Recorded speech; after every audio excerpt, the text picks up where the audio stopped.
Good morning students. उम्मीद है आप सब अपने घर पर स्वस्थ होंगे और आगे भी स्वस्थ ही रहें। हमने हमारी पहली वीडियो में पढ़ा था पाठ दिए जल उठे, जो कि हमारी पुस्तक संचयन से लिया हुआ है। उनके लेखक हैं मधुकर उपाध्याय। इस पाठ में इन्होंने आज़ादी के उन दिनों की घटना का वर्णन किया है जब आज़ादी अपने एक पूरे संग्राम के लिए तैयार थी। तो आगे हम इस पाठ में बढ़ते हुए बात करते हैं इस पाठ की अगला पंक्तियां। इसमें बताया था कि जब गांधी जी दांडी मार्च के लिए यात्रा का बंदोबस्त कर रहे थे, उन्हीं दिनों सरदार वल्लभ भाई पटेल को बिना किसी नोटिस के जेल भिजवा दिया गया। लेकिन फिर भी सरदार वल्लभ भाई पटेल महात्मा गांधी से उनके आश्रम के सामने जरूर मिले। हमने पढ़ा कि सरकारी नौकरियों से इस्तीफे का उल्लेख किया गया और कहा कि कुछ मुखी और तलाटी गंदगी पर मक्खी की तरह चिपके हुए हैं। मतलब कुछ राज्य जो थे लोग, वो इन सब चीजों से दूर रहते थे। उन लोगों के लिए इन शब्दों का प्रयोग किया। उन्हें भी अपने निजी तुच्छ स्वार्थ भूलकर इस्तीफा दे देना चाहिए।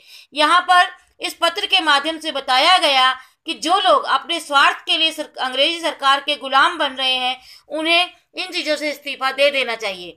उन्होंने कहा, आप लोग कब तक गांवों को चूसने में अपना योगदान देते रहेंगे? यह पंक्तियां उन रियासतदारों के लिए है। सरकार ने जो लूट मचा रखी है, उसकी ओर से क्या अभी तक आपकी आंखें खुली नहीं? ये उन रियासतदारों को बताया गया है।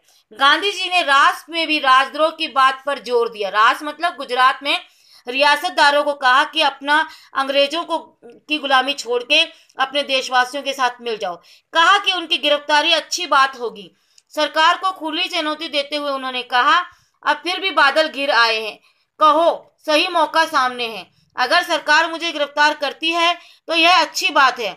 मुझे 3 महीने की सजा होगी तो सरकार को शर्म आएगी, लज्जा आएगी, मतलब शर्म आएगी।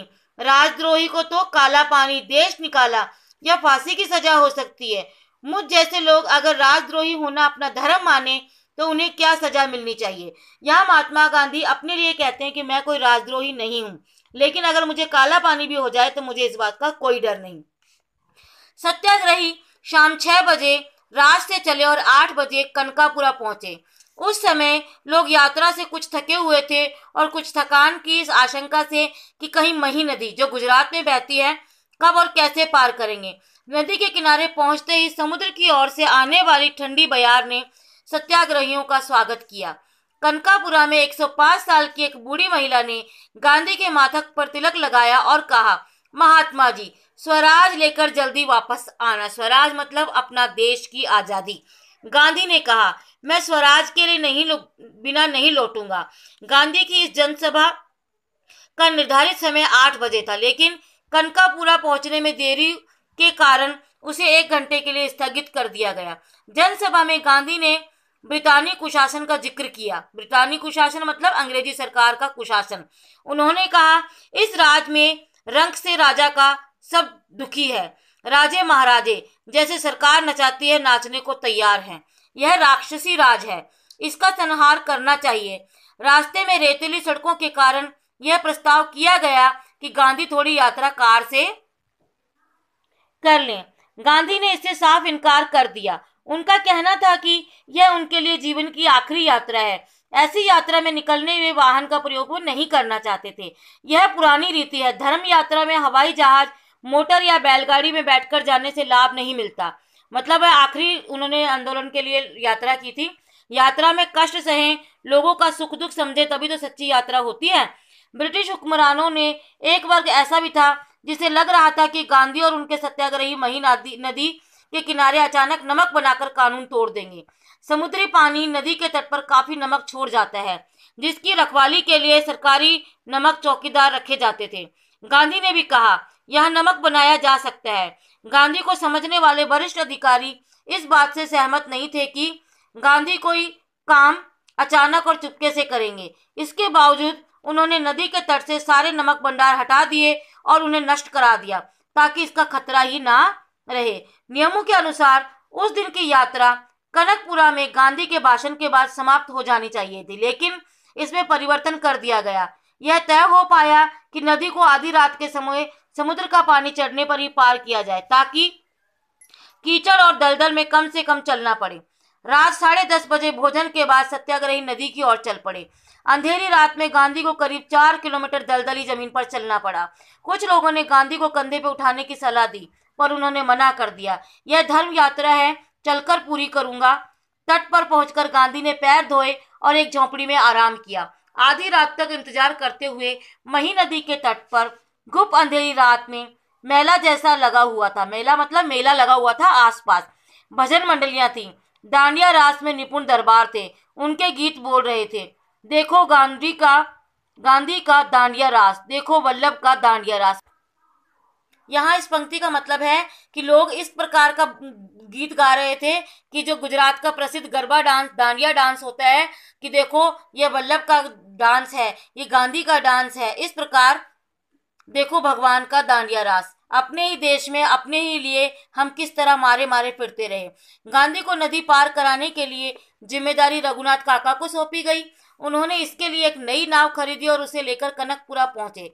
बदलपुर के रघुनाथ काका को सत्याग्रहियों के निषादराज कहना शुरू कर दिया। निषादराज कौन था भला? जिसने श्री राम को एक नदियां पार कराई थी। उनके पास इसी प्रकार इस रघुनाथ काका को निषादराज कहा, क्योंकि उन्होंने नदी पार करा के गांधी जी को आगे बढ़ाया। उनके पास बदलपुर में काफी जमीन थी और नावें भी चलती थी।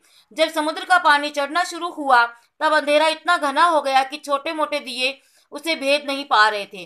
थोड़ी ही देर में कई हजार लोग नदी तट पर पहुंच गए। उन सबके हाथों में दिए थे। यही नजारा नदी के दूसरी ओर भी था। पूरा गांव और आसपास से आए लोग दिए की रोशनी के लिए गांधी और उनके सत्याग्रहियों का इंतजार कर रहे थे। इसीलिए इस पाठ का नाम है कि दिए जल उठे। रात 12 बजे महिसागर नदी का किनारा भर गया, पानी चढ़ आया। गांधी झोपड़ी से बाहर निकले और घुटनों तक पानी में चलकर नाव तक पहुंचे। महात्मा गांधी की जय, सरदार पटेल की जय और जवाहरलाल नेहरू की जय के नारों से नाव रवाना हुई, जिसे रघुनाथ काका चला रहे थे। कुछ ही देर में नारों की आवाज नदी के दूसरे तट से भी आने लगी। ऐसा लगा जैसे कि नदी का किनारा नहीं बल्कि पहाड़ की घाटी है, जहां प्रतिध्वनि मतलब आवाज उल्टी सुल्टी सुनाई दे रही है। महिसागर के दूसरे तट पर भी स्थिति कोई अलग नहीं थी। उसी तरह का कीचड़, दलदली जमीन। यह पूरी यात्रा का संभवतः उससे कठिन हिस्सा था। 1.5 किलोमीटर तक पानी और कीचड़ में चलकर गांधी रात 1 बजे उस पार पहुंचे। सीधे विश्राम करने चले गए। गांव के बाहर नदी के तट पर ही उनके लिए झोपड़ी पहले से तैयार कर दी गई। गांधी के पार उतरने के बाद भी तट पर दिए लेकर लोग खड़े थे। अभी सत्याग्रहियों को उस पर जाना था।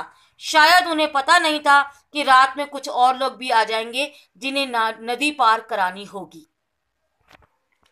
अगर हम इस पाठ का मुख्य भाव देखें तो इस पाठ का मतलब है दिए जल उठे, कि किस प्रकार एक व्यक्ति ने संपूर्ण भारतवर्ष में आजादी की अलख जगाकर उन लोगों को भी अपने साथ मिला लिया जिन्होंने नदी के दोनों पार दिए जलाकर गांधी जी का साथ दिया और आज हम इस आजाद भारत में जी रहे हैं। धन्यवाद।